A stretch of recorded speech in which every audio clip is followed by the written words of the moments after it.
क्या है कोहिनूर हीरे का इतिहास? क्या वास्तव में मनहूस है कोहिनूर हीरा?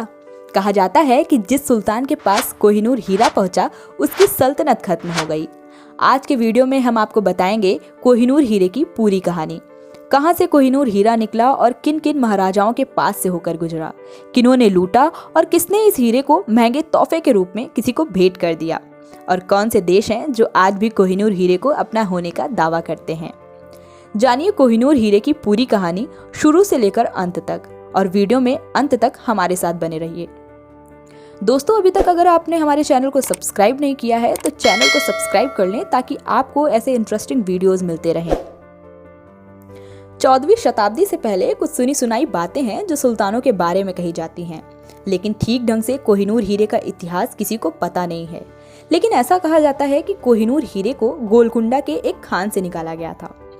क्या वास्तविकता में श्रापित है कोहिनूर हीरा? दोस्तों, यहाँ पर श्रापित का अर्थ इतिहास में से है। यह कहा गया है कि जिसके पास भी कोहिनूर हीरा है उसकी बर्बादी निश्चित है। यही नहीं बल्कि कोहिनूर के साथ ऐसी कई अनोखी और अचंभित बातें भी जुड़ी हुई हैं। लोगों का कहना है कि भारत की छाती में शामिल कोहिनूर हीरा ब्रिटेन कैसे चला गया, और अगर गया भी तो उसको वापस क्यों नहीं लाया जा रहा है। दोस्तों, भारत सरकार कोर्ट में यह भी कह चुकी है कि कोहिनूर हीरे को महाराजा रणजीत सिंह ने ईस्ट इंडिया कंपनी को तोहफे में दे दिया था, और तोहफे में दी हुई चीज को कभी वापस नहीं लेते। इस हिसाब से कोहिनूर हीरा अब कभी भारत लौटकर नहीं आएगा। लेकिन सवाल यह भी उठता है कि कोहिनूर हीरा आखिर ब्रिटेन पहुंचा कैसे, और कौन कौन सी घटनाएं इसके गवाह हैं। तो चलिए कोहिनूर हीरे के श्रापित होने के उन किस्सों के बारे में जानते हैं। कोहिनूर शब्द की उत्पत्ति एक फारसी शब्द से हुई है जिसे कुह-ए-नूर कहा जाता है, जिसका हिंदी अर्थ है रोशनी का पर्वत। दोस्तों, कोहिनूर हीरे का अर्थ भले ही रोशनी का पर्वत है, लेकिन आपको यह जानकर हैरानी होगी कि इस बेशकीमती हीरे की वजह से कई राजाओं की सल्तनत तहस नहस हो गई और राजाओं के चमकते सितारे गर्दिश में चले गए। मित्रों, यह बात मान्यता के आधार पर ही कही जाती है, और इसी आधार पर ही कोहिनूर हीरे को श्रापित भी माना जाता है। कैसे हुआ कोहिनूर हीरे से सल्तनत का अंत? दोस्तों, अलग अलग घटनाओं के आधार पर कोहिनूर हीरे के बारे में ऐसी बातें कही जाती हैं। हीरे की सफर की शुरुआत काकतीय वंश से शुरू हुई, जहां से कोहिनूर हीरा तुगलक वंश के पास आ गया और फिर यह हीरा मुगलों के हाथ लगा। इतिहास गवाह है कि जिसके पास भी कोहिनूर हीरा पहुंचा, शुरू में उसका वर्चस्व परवान चढ़ा, लेकिन बाद में उनका बुरी तरह से अंत हो गया। शाहजहां ने कोहिनूर हीरे को अपने मयूर सिंहासन में जड़वाया, और शाहजहां के साथ क्या हुआ ये तो सभी को पता है। शाहजहां को पहले तो पत्नी ने छोड़ दिया, और फिर बाद में उनके बेटे ने नजर बंद कर सत्ता हथिया ली। हीरा लेकर भागने वाले नादिर शाह के साथ क्या हुआ?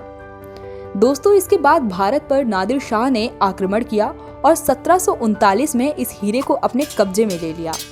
इतिहास गवाह है कि नादिर शाह ने मुगलों को हराकर इस हीरे को अपने कब्जे में लिया और हीरे को लेकर पर्शिया चला गया। आपकी जानकारी के लिए बता दें कि नादिर शाह ने इस हीरे की खूबसूरती और भव्यता को देखकर इसे कोहिनूर नाम दिया। नादिर शाह के पास आने से पहले कोहिनूर हीरे का नाम कुछ और था, और कोहिनूर हीरे को ले जाने के कुछ समय बाद ही नादिर शाह की हत्या हो गई। राजा रणजीत सिंह के पास कैसे पहुंचा कोहिनूर हीरा? दोस्तों, कोहिनूर हीरे का सफर यहीं तक खत्म नहीं हुआ, बल्कि नादिर शाह के बाद यह हीरा अफगानिस्तान के सुल्तान अहमद शाह दुर्रानी के वंशज शाह शुजा दुर्रानी के पास आया, लेकिन यहाँ भी इनकी सत्ता लगातार जाती रही। इसके बाद शुजा दुर्रानी यह हीरा अफगानिस्तान से लेकर पंजाब को चला गया। यहाँ पर शुजा दुर्रानी ने इस हीरे को राजा रणजीत सिंह को भेंट कर दिया, लेकिन कुछ ही दिनों बाद राजा रणजीत सिंह की भी मौत हो गई। इसके बाद यह हीरा राजा रणजीत सिंह के बेटे दिलीप सिंह को विरासत में मिल गया। दोस्तों, अंग्रेजों ने राजा रणजीत सिंह के साम्राज्य पर आक्रमण कर दिया और सिखों पर हमला कर दिया। आक्रमण में सिखों को हराकर अंग्रेजों ने कोहिनूर को कब्जे में ले लिया, और आज यह हीरा इंग्लैंड में है। इस हीरे के प्रभाव से बचने के लिए इंग्लैंड की महारानी ने नए नियम भी बनाए, जिसमें उन्होंने कहा कि इस कोहिनूर हीरे को कोई महिला ही धारण करेगी। लेकिन आपको बता दें कि इससे भी कोहिनूर हीरे की मनहूसियत खत्म नहीं हुई, बल्कि इससे भारत और दुनिया भर में फैला अंग्रेजी हुकूमत चला गया। दोस्तों, ये सभी बातें मान्यता के आधार पर कही जाती हैं, जबकि कोहिनूर हीरे की शुरुआती इतिहास बिल्कुल भी स्पष्ट नहीं है। इसके बारे में परी कथाओं में रोमांचक ढंग से सुना जरूर जाता है। इसके खनन को लेकर दक्षिण अफ्रीका में कई कहानियां भी सुनने को मिलती हैं, लेकिन कितनी सच्चाई है यह किसी को नहीं पता। 14वीं शताब्दी से पहले भी कुछ बातें सुल्तानों के बारे में कही जाती हैं, लेकिन ठीक ढंग से इस हीरे का इतिहास नहीं पता है। यह हीरा 105 कैरेट यानी लगभग 21 ग्राम का है, जिसे विश्व में सबसे बड़े हीरे की विरासत हासिल है।